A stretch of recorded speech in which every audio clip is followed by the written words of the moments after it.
Welcome to the Gym Heroes podcast. I'm your host, Josh Peacock. Today's show is brought to you by Gymdesk, the easiest gym management software you'll ever use. Take payments, create marketing automations, track attendance, and much more. To try the software out free, go to gymdesk.com. No credit card or painful sales call required. Our hero today is Sarah Marion, Director of Syndicated Research at Murphy Research.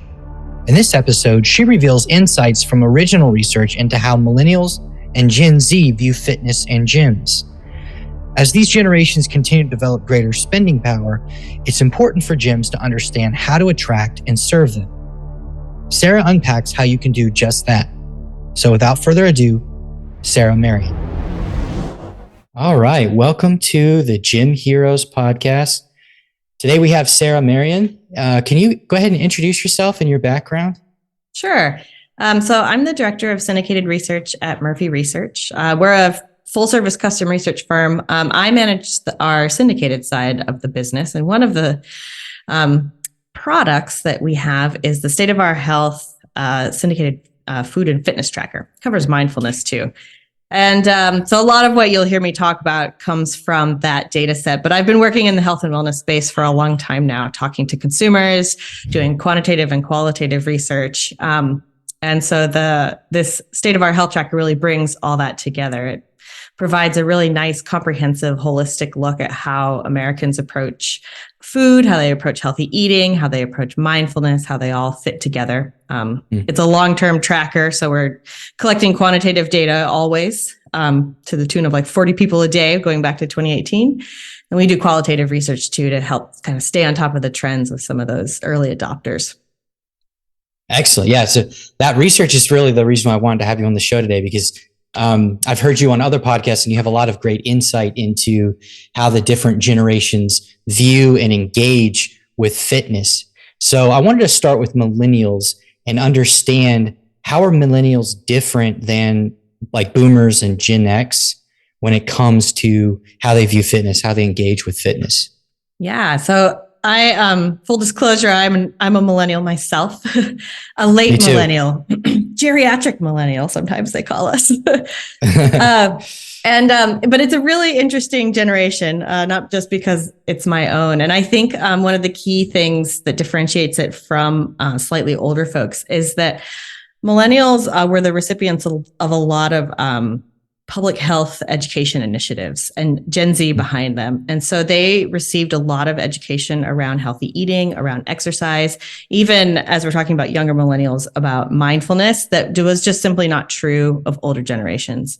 And so if we're talking about fitness specifically, millennials are really the first generation where both boys and girls were encouraged to participate in sports. That a lot of that comes from Title IX, which really got implemented for the millennial generation. And also where particularly women, but both men and women, got this consistent message that exercise is really a pillar of health. And if you're talking especially about boomers, that just wasn't true. And so it took boomers were the originators of a lot of fitness trends, but they were trends. Whereas for millennials, those things kind of really became fully mainstream. Awesome. So what's the difference between men and women and how they're engaged with fitness across the millennial generation? Because I guess they're generally more health conscious than previous generations, but I'm sure there are differences in how they view it. There are. So a lot of those come down to, well, there's a couple of things going on here. So in general, across all generations, men are more likely to be engaged in fitness than women are. And I think a lot of that is just socialization.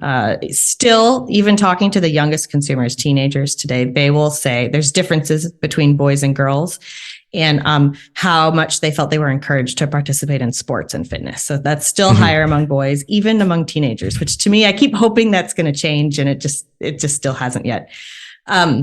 That said, that gap is getting is smaller and smaller, kind of the younger you go. So there is this kind of early introduction to fitness that is more likely to happen for boys than girls, and that carries through to the rest of life. But for millennials, it's important to remember that millennials are right now, their age is around 26 to 41. That's the kind of definition of the generation. And this is exactly the age where you are building a career, you're establishing families, you have young kids in the home, perhaps. This is a really busy time of life. You might start taking care of elderly parents even.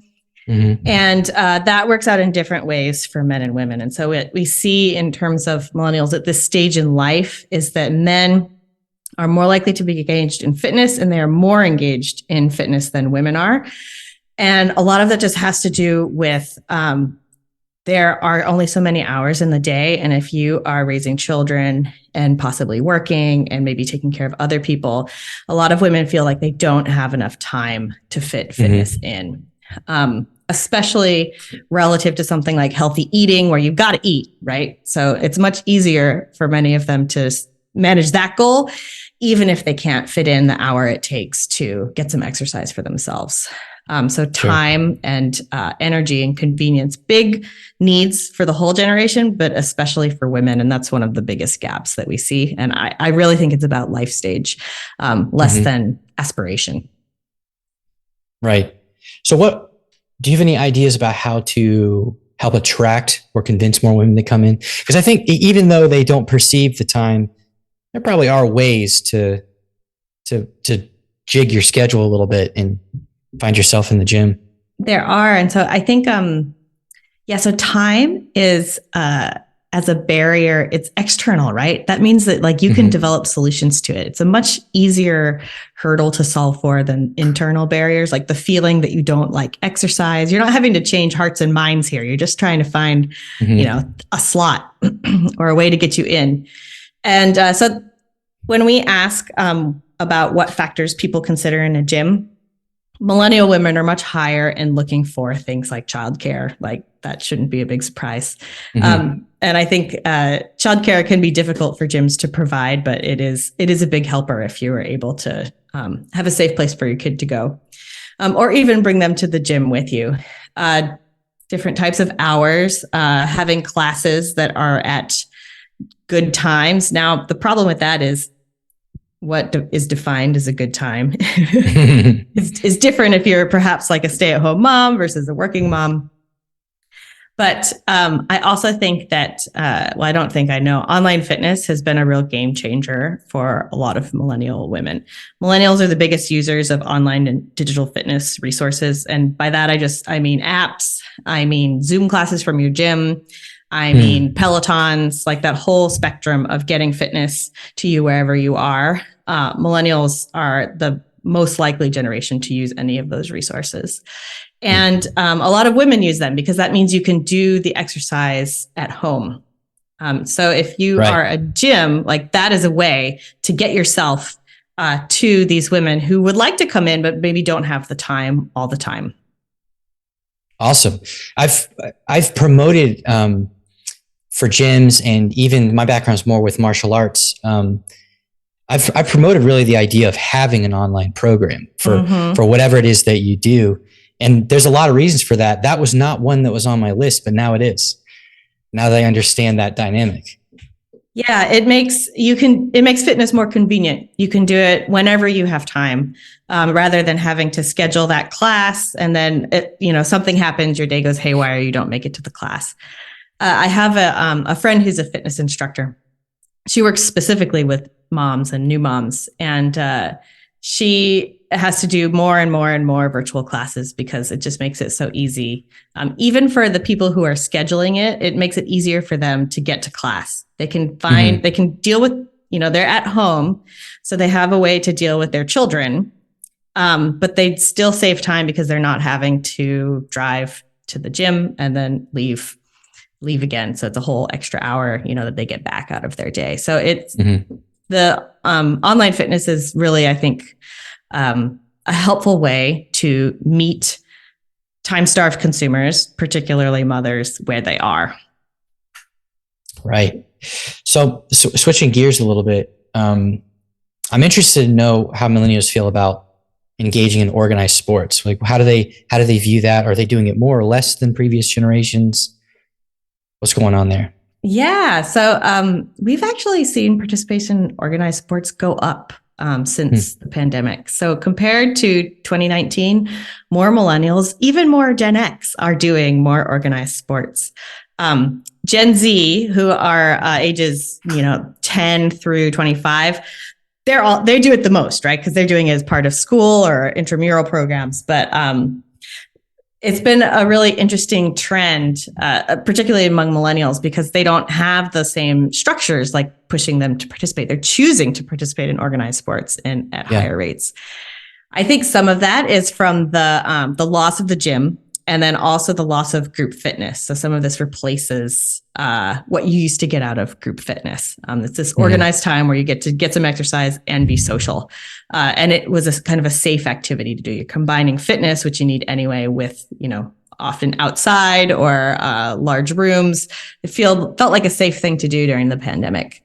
So a major trend. And then millennials are also, in this age where they can still do things like that. As you get older, especially past about age 45, you start to see high intensity activities, which not all organized sports are high intensity or high impact, but activities really shift toward more walking, more low impact activities, more calorie burning types of activities. But millennials are still in this place physically where they can do pretty much whatever they want, which again, helps push them into things like organized sports as a fun and social way to get some exercise and some socializing in there. Yeah, absolutely. Yeah, softball, tennis, volleyball, those all feel like they would feel safe during the pandemic. Exactly. I joined a soccer team. And I recently hurt myself on my soccer team, so I have to give it a rest. Yeah, I feel like that playing a team sport, if you didn't do it that much before and you were kind of doing group classes and then you switched out of necessity because you wanted to keep doing something.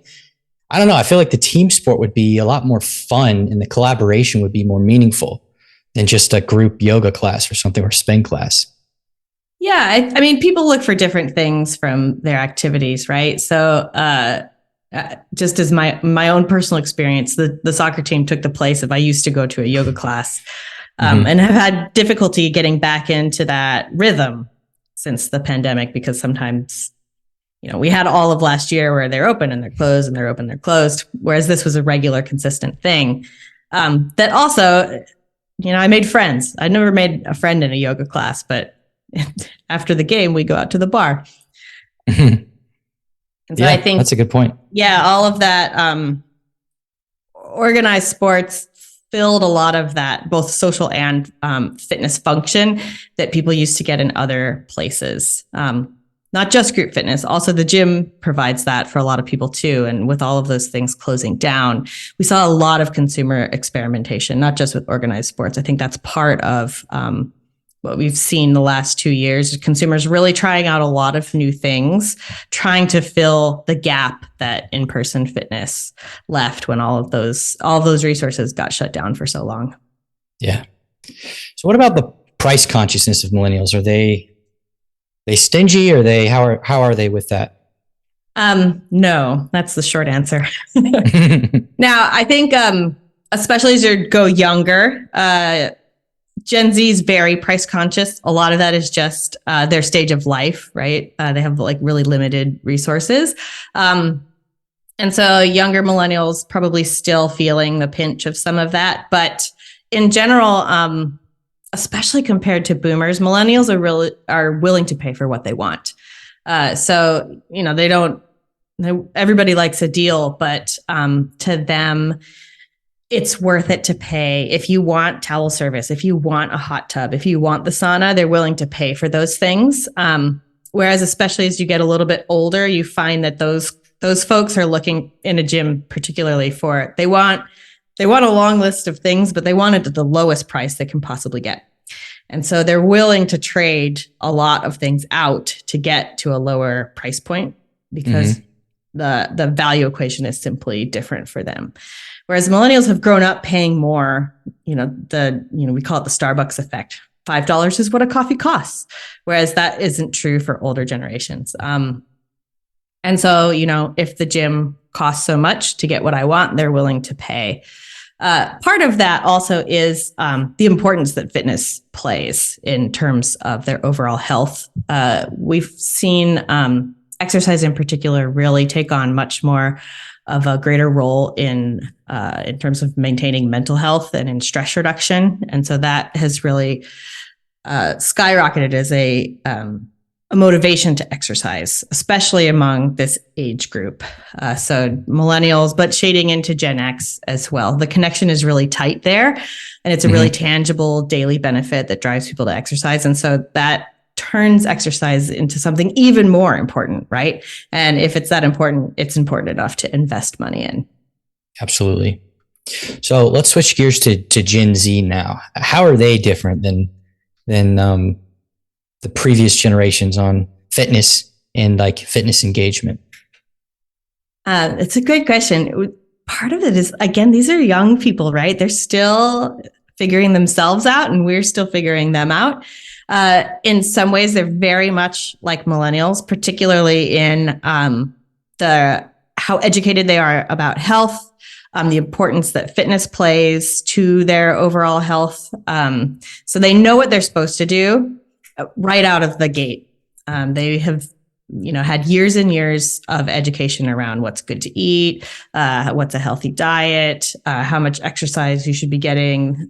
Exercise does this and this and this and this for you. It's not just about, losing weight and looking good. It's also about maintaining mental health. It's about boosting your mood. It's about energy. So there's this really holistic approach to health and fitness among Gen Z that used to come at a much later age. Used to come much like it took longer for all of those things to mesh together for consumers among older generations.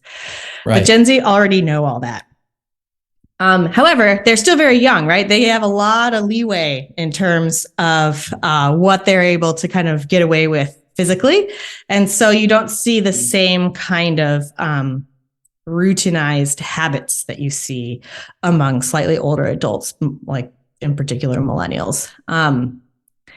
And we've been talking about price. They're very price conscious, which, makes sense. We're talking about college students. We're talking about people just starting their careers. They're still figuring out what they want to do in life.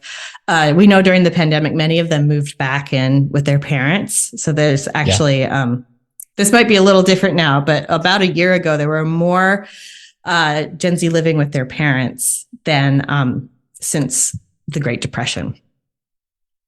And maybe that's making them a little bit less price conscious, but I think that speaks to like how price sensitive this generation is.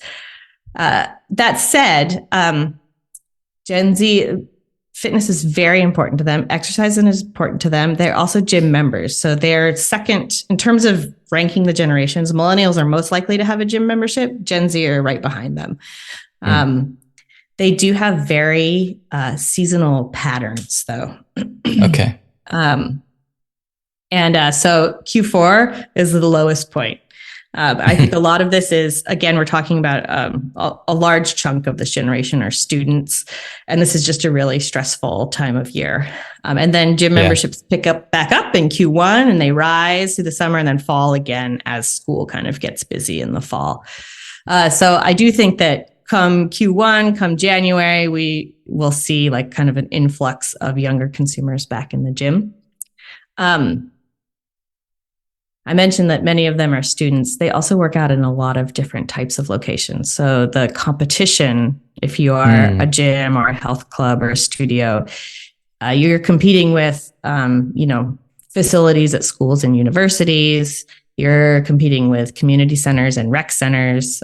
You're competing with team sports and sports facilities, and even community fitness centers at apartment buildings, that kind of thing. Again, if if you're looking around trying to make exercise work for you within your budget, they have a lot of options available to them that even slightly older people don't. And that's, they're looking at all of those options, trying to figure out what works best. Interesting. So how do they feel about online training? Great question. It's actually really interesting. So Gen Z, really driven by structure and by social factors. Social factors include kind of self-presentation. So they're interested in looking good. They're interested in, having a certain type of body. They're interested in outward appearance and feeling confident. So that's a big driver to exercise. But also they're interested in doing it with their friends. So they want to be where their friends and family are. They like to work out together. They like to work out as part of a team or in groups. And that's just adolescence, right? That's the stage of life that they're in. The structure comes from, they're used to being in sports. They're used to having a lot of structure provided for them. Again, this is about life stage. They have not, part of what going to college and that kind of late adolescent period is about figuring out how to structure your life as an adult when nobody else is doing it for you. And so that for that reason, they like sports, they like group fitness, and they like gyms. For that reason, online training at home is much less appealing. Now, this is a really tech-savvy generation, so they are engaged in fitness apps. They're engaged in all those digital fitness resources, but it's not as motivating to them in terms of getting them to work out. It doesn't solve the problems for them that it really solves for millennials who are looking for a really convenient, efficient workout, because Gen Z is less interested in convenience and more interested in like seeing and being seen. And, when they're around people, even if they don't know them, it gives them more motivation to get that workout in. So they use it, but it's not optimal. They'd rather go be in a place with other people doing their workout with others. Yeah, I think that makes sense once you've explained it, their life stage and the way things, how their lives are kind of mostly structured for them right now. And then many of them are, the older part, are trying to transition into, I have to make my own schedule now. But if you didn't think about it that way, you would probably fixate on the fact that Gen Z is so tech savvy. They're like the first generation that just grew up with technology everywhere in the home. You would think that would be unintuitive, because you'd think that, they don't want to see other people. They don't want to talk to other people. They just want to be in their phones. They just want to be in their iPads, but that's not the case. No, they're just like teenagers and young adults everywhere. Yep. Now I do think, tech is fully integrated into their health and fitness lives in the same way that it is in their social lives, which makes them different than older generations. So Apple Watches, tracking things, getting all of your information and inspiration, that is all coming from TikTok, from Instagram, from fitness apps. But they just want to be actually doing the workout with other people. Yeah. So you mentioned that a lot of them played sports growing up. What is their sports participation? Is it similar to millennials? Is it lower? Is it higher? It's much higher. And again, a lot of that is driven by school. So high school and college, intramural and college sports programs. And then many, carry those sports with them elsewhere, even if they're not playing on formal teams, pick up basketball, pick up soccer games, that kind of thing. So boys are more likely to play, I'm talking about teenagers here, boys are more likely to play organized sports than girls, but still a lot of girls are involved in those programs. And that carries through into college and the young adult years. And then things start kind of dropping off the map. If you look at their top 10 activities, there's a lot of sports among those activities. Basketball, football, soccer, baseball is all in the just top 10 activities that they participate in. And then once you make the jump into millennials, basketball and soccer are the only things left on the list. And then once you make the jump over to Gen X, there are no more team sports on that list. Not even softball? Nope. Oh my goodness. But maybe softball could make a resurgence, right? Yeah, I hope so. I know, it's so fun. But so yeah, like sports provide a lot of structure, right? And that social atmosphere, the motivation, the camaraderie, the competition that they like so much. There is a shift. So when you're looking at teens versus young adults are actually the most likely age group to participate in group fitness, which makes sense because some of them have left the sports behind, but they still are looking for that same structured social fitness experience. So there's a lot of group exercise across all different types of activities among young adults. Excellent. Cool. Well, that was really, really instructive. Where can people find you if they want to reach out and ask you more about this? You can always send me an email. So it's smarion@murphyresearch.com. But you can also visit our website. It's murphyresearch.com. And then the state of our health tracker that I mentioned is right off the main page. And we have a lot of great information there. You can contact us through the website. And then I'm on LinkedIn and all of the usual channels. But always happy to chat. And I love to answer questions. Awesome. Cool. Well, thank you for coming on. I hope we can do this again sometime. Yes, it was great. Thank you.